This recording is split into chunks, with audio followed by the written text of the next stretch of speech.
Let's call this Mishmash Monday. You know that every once in a while I like to take a word and throw it in front of a day of the week. I did a teaser Tuesday. Let's call it teaser. I only did one of those, and I haven't ever done another one. And, well, actually that's the only word day of the week that I've done so far until now. Mishmash Monday. All right, so I'm not going to talk about what's in this video. I'm just going to start talking. You can feel free to stop watching at any time if it's too random.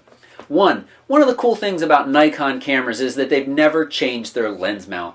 You can use lenses, Nikon lenses and third-party lenses built for Nikon from way back in time. We're talking 1960s and earlier. So say, for instance, you go down to your local photo flea market tag sale. Up here in Vermont, they call them tag sales, not yard sales. And you can pick up a lens like this, a all-metal construction Starblitz 28mm f2.8 lens, completely manual focus, manual aperture ring. As I turn this little ring here,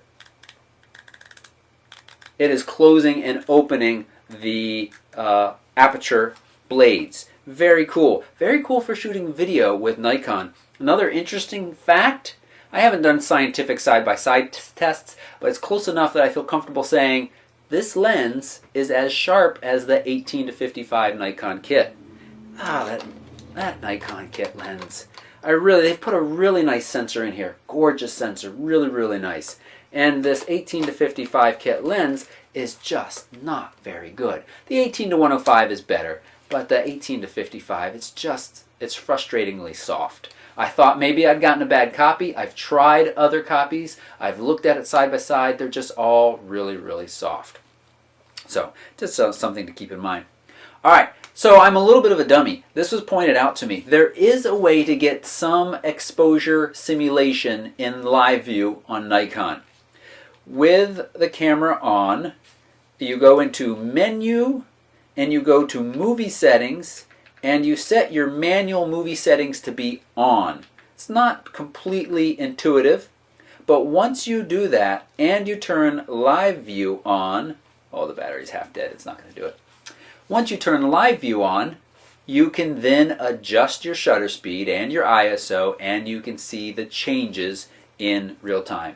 You still cannot change your aperture, and of course you can't see the changes that you're changing your aperture would do until you get out of live view and then come back into it. So that is somewhat useful. It's useful. It's more useful than not having it at all. Why it's kind of a little funny like that and tied to manual movie mode, I don't know, because you should also be able to do it while you're taking pictures. And you can, but I mean, why is it listed under that menu item? I'm sure it made sense to somebody, but not to me. Now, just had a great question from someone who said, you know, I've got my T4i, I have been taking a lot of photos.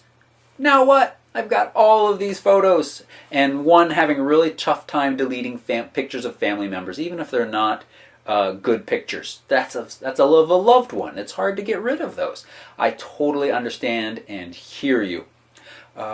And I didn't write this back in the email as much, but you do have to be a little bit harsh there. If you got 4 pictures that are basically the same, you just got to delete 3 of them. Get rid of them.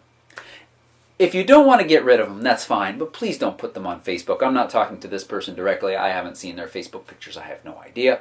But there is so much oversharing going on out there. I've said this before, a huge way to make people think that you are a better photographer is to show them a much smaller number of pictures.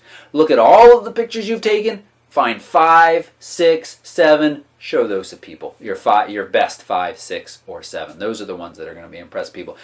And because what happens is you show them these good pictures, and then you show them the next group of pictures, and they're like, oh, those aren't as good as the first group. Then you show them the next group, and they're like, oh, those are a bunch of bad pictures.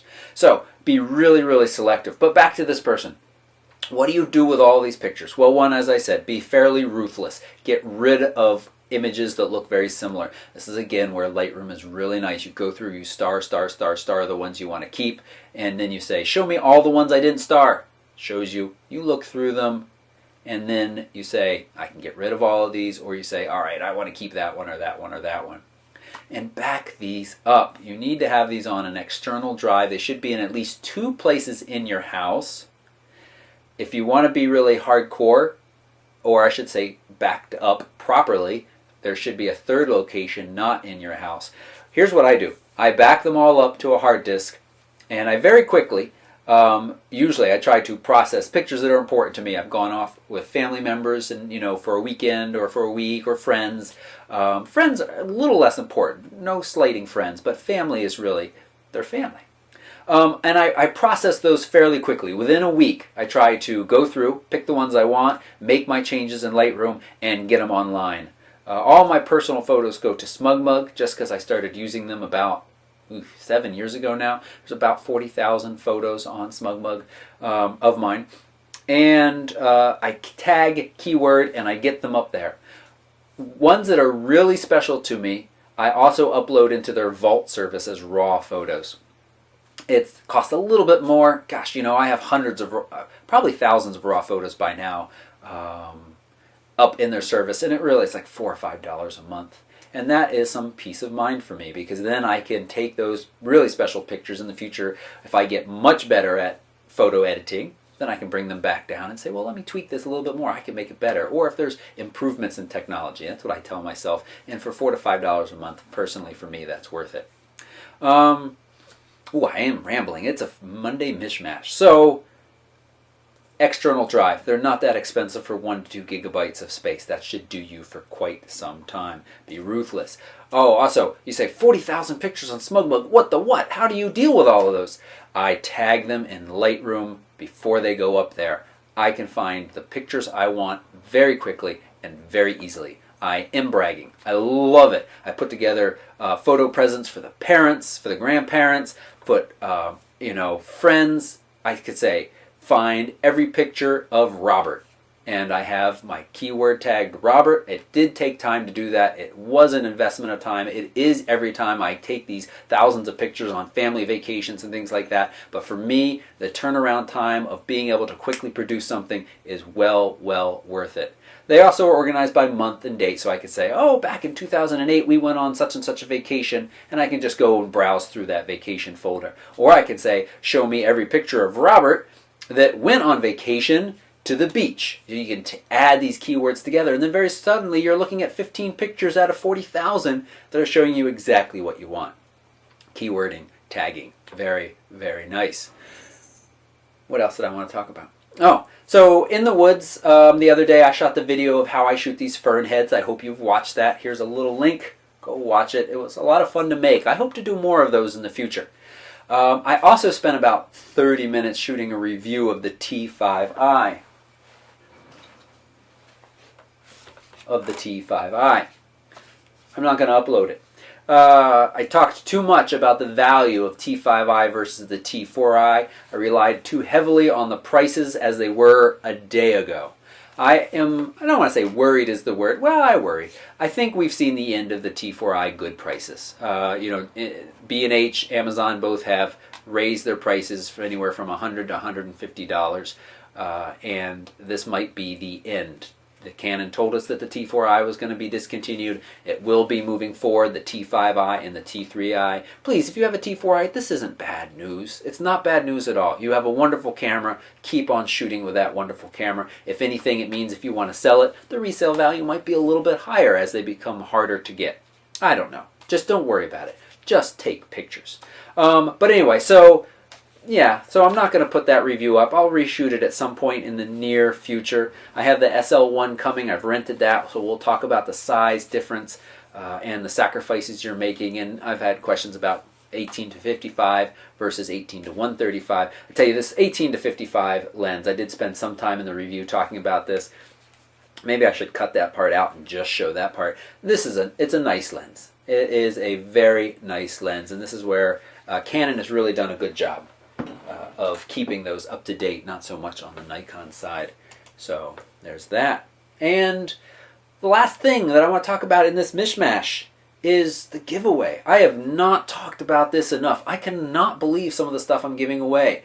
I have a little pile of it here in the house. I want to do a whole video of everything in the giveaway very, very soon. But please, if you haven't entered, you can do that. I left out the Trigger Trap sponsor. And I love, so that has been added on there. You know, it's a simple thing. It's not huge. It's not very expensive. But this little dongle that allows you to attach to your iOS or Android device and have a really robust, full-featured time-lapse and more, or I should say not time-lapse, but a way to trigger your camera. Anything from doing a time-lapse to clapping that makes it take a picture, to smile detection if you have it set to an iOS device with a camera pointed at you. I mean, a host of things this little device can do. I'll put the link down to my original review of that before. But the Think Tank bag is fantastic. We have 4 Think Tank bags in the house, not counting the one that we're giving away. These are bags that we own. They are just, they're just perfect. They're really, really nice bags. All of them are bulletproof, really, really well made. iFi cards, I love those guys. A lot of people say, oh, I really like that little Nikon dongle. I want to be able to beam pictures to my phone. You can do it if you own Canon. Just put an iFi card in there. It can be a little kludgy to set up, but once it's set up, they're really, really nice. That monopod from Benro is just a serious professional piece of equipment. What else? What else is being given away? I'll do the full review very soon about that because I want to spend some time talking about each of these lovely, lovely products. And I'm going to add another way for you to guys get an extra entry very soon, so keep an eye out for that. All right, I think I've blabbed long enough in this Mishmash Monday. As always, if you have questions about anything I've just covered, leave a comment down below or come over and find me on Facebook. I really encourage you to come over to Facebook. It's nice having a nice community there of people, and people have started answering other people. I love that. It's really helpful, and I thank you all for that. And thanks for watching, and if you haven't already, please subscribe. Most of my videos are a little bit more targeted than this one, and yeah, that's it. Thanks.